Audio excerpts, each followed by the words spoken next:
North Korea decided not to show up, but that didn't stop the UN Security Council. It rarely discusses the human rights record of countries not in the midst of violent conflict. But a UN Commission of Inquiry found that the abuses in North Korea are unprecedented and may amount to crimes against humanity. Victims of persecution of political, religious, racial, and gender grounds. People who have been forcibly transferred, whose loved ones have been abducted or disappeared without trace. People who have been deliberately starved for long periods. And the criticism is directed at the top levels of government, which the UN has criticized for funding the world's fourth largest military, even as its own people were starving.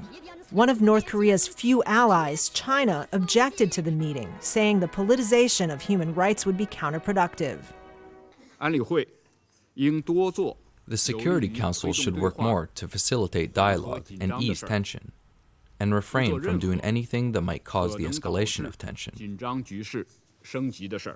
The unprecedented meeting comes soon after North Korea threatened to attack the United States for accusing Pyongyang of hacking into Sony Pictures Entertainment, an accusation it denies.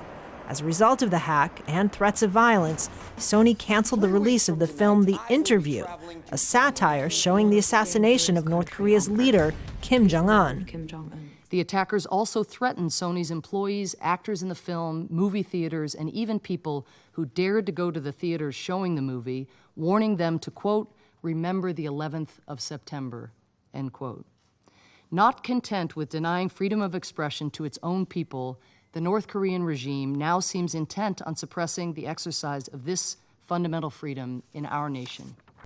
North Korea's human rights record has now been exposed to the world by the United Nations. The General Assembly recommended referring Pyongyang to the International Criminal Court. But with the threat of a Chinese veto, the Security Council is taking no further action for now. Kristen, Saloomey, Al Jazeera, the United Nations.